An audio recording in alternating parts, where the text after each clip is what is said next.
Bonsoir à tous. L'invité de l'entretien du jour est issu de la diaspora sénégalaise en France.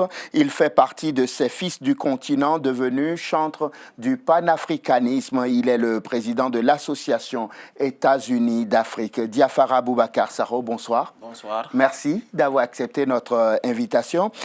Juste avant d'évoquer les sujets pour lesquels je vous ai invité dans cette émission ce soir, est-ce que vous pouvez nous présenter votre association ? Bon, notre association est créée en 2016. Oui. En novembre 2016. Et automatiquement, nous avons procédé pour faire une conférence sur les États-Unis d'Afrique et l'unité africaine. Mais c'est en 2019 que nous avons décidé de faire l'association déclaration au niveau de la préfecture de police. Le 20 mars, on a fait la déclaration et le 30 mars, on a reçu l'apparition au journal officiel. L'association œuvre pour le panafricanisme, ensuite perpétuer et faire des séminaires, des rencontres, des conférences pour éveiller la diaspora, pour éveiller les fils de notre continent qui est l'Afrique. Mais aussi, c'est un socle pour regrouper les étudiants, les chercheurs, les entrepreneurs, discuter autour d'une thématique pour pouvoir propager notre vision dans notre continent. C'est quoi votre vision ? Notre vision, c'est-à-dire, premier objectif, nous souhaitons que l'Afrique soit unie et l'Afrique sera unie. C'est notre vision et c'est notre l'intime conviction, comme ce qu'a souhaité Nkrumah, comme ce qu'a souhaité Nelson Mandela, président Wade et tant d'autres présidents, Thomas Sankara, Cheikh Anta Diop, le grand visionnaire. Donc nous, en tant que jeunes, et nous, les futurs cadres de l'Afrique, nous souhaiterons que l'Afrique soit unie et l'Afrique sera unie. C'est dans cette optique même que nous avons décidé cette année d'organiser une autre conférence à la Sorbonne qui aura lieu le 1er juillet, lundi, à la salle 1 de la Sorbonne, sous la présence effective du président Georges Haddad, que je salue. On reparlera de ça dans un instant. À côté de cette association, on m'a dit que vous vous intéressez aussi à la vie politique dans votre pays. Absolument. Est-ce que vous êtes au courant de l'affaire Sall ? Je suis au courant de l'affaire Sall et je le suis de près. Qu'est-ce que vous en pensez ? Sénégalais, comme tout fils du Sénégal. L'affaire Sall, ce que j'en pense, le dossier est sorti et l'enquête est en cours. Moi, ce que j'aurais proposé et suggéré au chef de l'État, il faut que la lumière soit faite de A à Z. Il ne faut pas que l'État recule d'un iota sur cette question. C'est l'espoir de toute une génération, des vies qui sont en cours. Donc, il faut que le président Macky Sall s'intéresse pour que la lumière soit faite. Vous dites que ce n'est pas la peine de pointer un doigt accusateur à l'état actuel des choses sur un camp ou sur un autre, mais il faut absolument que pour la crédibilité de votre pays, toute l'enquête soit bien menée et qu'on sache qui a fait quoi et si véritablement ce que dénoncent nos confrères de la BBC est avéré et si c'est avéré, qu'on sanctionne aussi, non ? Absolument, si c'est avéré, on sanctionne parce que nous avons vu au Sénégal les gens qu'on a accusés et la justice sénégalaise a donné verdict et ces gens ont été sanctionnés. Donc si c'est avéré que M. Sall, les accusations de BBC sont avérées, donc il faut que la sanction soit faite. Absolument, c'est pour la crédibilité de notre institution et pour le pays. Même s'il est le frère du président. Le président, quand il est élu en 2012, il avait dit que lui, il ne va pas accaparer les affaires du pouvoir et de la famille. Donc je pense qu'en tant qu'un bon républicain, je pense que si c'est avéré, les sanctions seront faites. Pour en revenir donc à votre association, vous organisez, vous l'avez dit il y a quelques minutes, le 1er juillet prochain, donc une conférence sur la Renaissance africaine. Si je vous demandais de définir ce que vous entendez par la Renaissance. La Renaissance, renaître. Parce que l'Afrique est un continent qui est le berceau de l'humanité. Nous avons toutes les potentialités pour survoler. Nous avons toutes les recherches. Donc, ce qui nous manque, c'est l'unité, d'abord. Et aussi, ce qui nous manque, il y a ce qu'on appelle les institutions fortes. Ce que disait le président Obama. La matière grise, elle est là. Au niveau de la diaspora, si nous prenons votre exemple, vous êtes issu de l'Afrique. Vous avez la matière grise. Actuellement, vous avez une entreprise au niveau de la diaspora qui fait beaucoup de revenus et qui fait beaucoup de bénéfices, etc. Donc, nous, l'Afrique doit renaître. Pour que l'Afrique soit... Donc, ce que nous devons jouer, c'est notre rôle, est un rôle crucial. Il faut sensibiliser la base, sensibiliser ce que le continent est en train de souffrir. L'Afrique souffre, mais ça souffre parce qu'il y a manque d'unité. Oui. Et cette manque d'unité, nous qui sommes au niveau de la diaspora et les gens qui sont au niveau de l'Afrique, oui. nous devons s'unir d'abord nos forces et mutualiser pour pouvoir fortifier nos sens. Maintenant, si nous prenons par exemple les barrières linguistiques, nous, on est issus de la colonisation. On nous impose une langue étrangère qui n'est pas la mienne. Et on fait tout pour apprendre cette langue à notre manière. Oui. Mais si par exemple nous parvenons à enseigner les langues nationales au niveau de l'école élémentaire, oui. Si vous prenez un enfant de 4 ans, vous lui enseignez toute langue, il va mémoriser toute langue. Mais si vous prenez quelqu'un qui a plus de 30 ans pour lui enseigner des langues, ça sera difficile. Donc moi, ce que je propose, c'est d'abord l'enseignement des langues nationales au niveau des écoles africaines, dès l'élémentaire. Est-ce que ça ne pose pas un autre problème?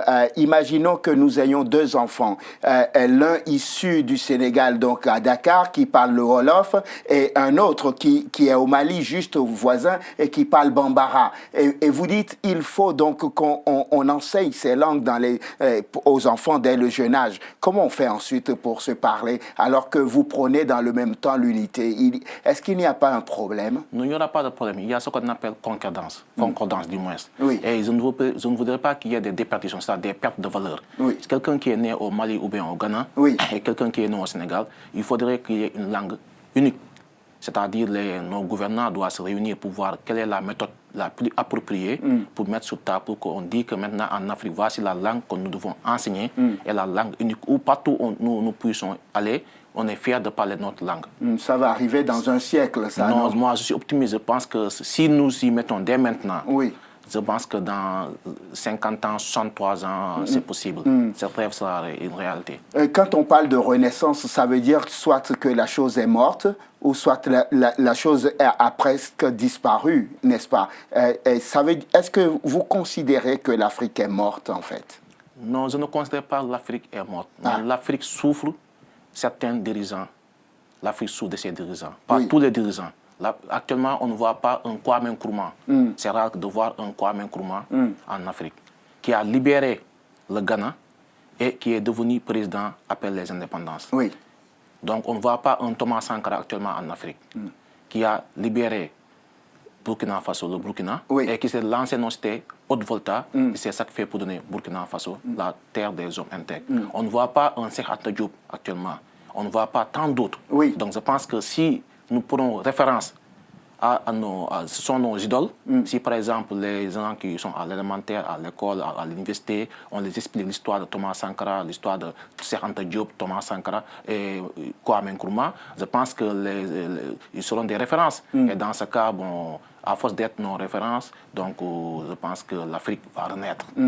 C'est ça. Juste pour qu'on s'entende bien, vous parlez en même temps de grands leaders qui ont marqué l'histoire de l'Afrique, de ce continent. Vous avez cité à plusieurs reprises, tout au moins Kwame Nkrumah, le père du panafricanisme. Vous avez cité par exemple Thomas Sankara, évidemment, qui a beaucoup marqué notre génération, à vous et à moi par exemple.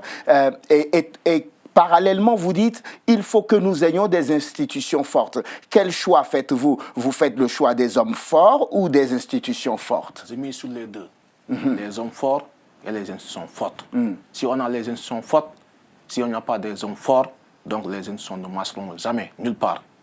Si on a des hommes forts et que ces hommes forts ne parviennent pas à concrétiser leurs rêves, donc on n'aura pas les institutions fortes. Je vis sur les deux et pour faire la mutualisation des deux forces. Et cette conférence donc se déroule à la Sorbonne, c'est ça, hein? Oui, c'est à la Sorbonne. Elle se déroule à la Sorbonne. Vous disiez qu'il y a des conférenciers. Absolument. Lesquels? Nous avons 2 panels. Oui.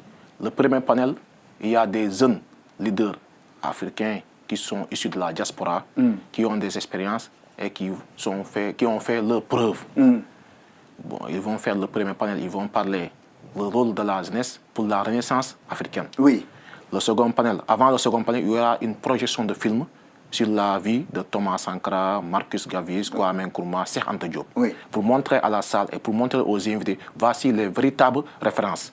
Voici, si nous devons être fiers aujourd'hui, c'est grâce à ces hommes. C'est aussi la manière de les rendre hommage.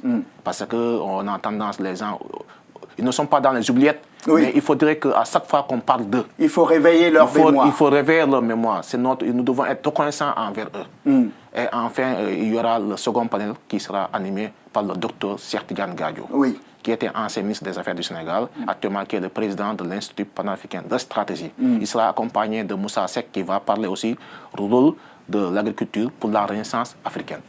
Donc ce sont ces panels qui sont là et il y aura des questions-réponses, etc.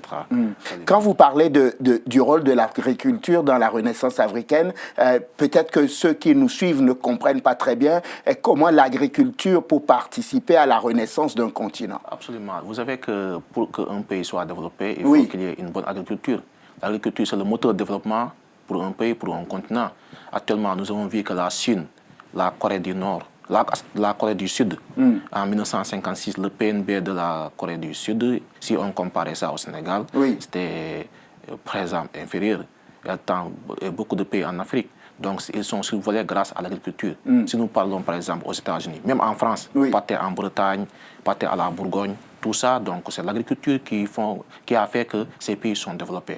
Donc, si nous voulons aller de l'avant et développer en même temps, il faudrait qu'on introduise dans notre vocabulaire le mot agriculture.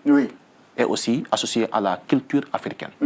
Et du coup, évidemment, c'est un large programme, arriver à l'autosuffisance alimentaire, développer l'agriculture, ne pas considérer que devenir agriculteur sur le continent, c'est pour les secondes zones. C'est ça que vous dites, en fait. Non, vous savez, si l'agriculture marche, l'autosuffisance alimentaire, ça marche, parce que ça va lutter contre la famine. Nous avons des espaces, on peut cultiver, on a tout ce qu'il faut, mais il y a un problème. Le problème vient de qui? Le problème, c'est le problème de la révolution des mentalités et le problème du patriotisme. Vous trouvez que les Africains manquent de patriotisme? Ce n'est pas que les Africains manquent de patriotisme, mais je ne fustige pas les Africains, mais je ne fustige pas les gouvernants. Mais ça manque quelque chose, c'est-à-dire qu'il faudrait que nous mutualisons cet esprit de patriotisme à travers les gouvernants, les chefs d'État. Inculper cette culture par rapport à la population. Si aujourd'hui vous devenez chef d'État, votre premier rôle, c'est-à-dire définir une politique générale par le Premier ministre, donc il faut définir cette politique générale, donc il faudra suivre. Et la plupart des gens définissent leur politique générale, mais ils introduisent l'agriculture, mais ils ne suivent pas cette politique générale. En fait, il y a un décalage entre le discours, les promesses que nous entendons et la mise en pratique sur le terrain. Toujours il y a un décalage, toujours. Et nous, c'est notre rôle en tant que jeunes de lutter sur cela. C'est pour cela que nous avons recoupé autour d'une thématique, sensibiliser, organiser des conférences davantage, faire des forums, des réunions. Tout ça, c'est la sensibilisation et la communication. Si on ignore... C'est pas beaucoup de bavardage pour rien? Non, je pense qu'en premier lieu, il faut bavarder. Après avoir bavardé, il faut matérialiser les choses. On va conclure donc notre entretien et rappeler à nos téléspectateurs donc que votre association organise le 1er juillet prochain, c'est ça?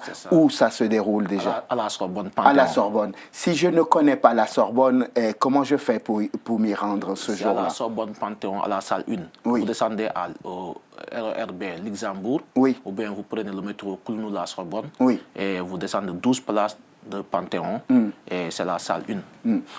Et tout le monde peut participer à cette conférence? Tout le monde peut participer. On paye quelque chose pour y venir? On ne paye pas. Nous, ce que nous demandons aux gens, c'est de venir discuter notre cher continent, qui nous est crucial.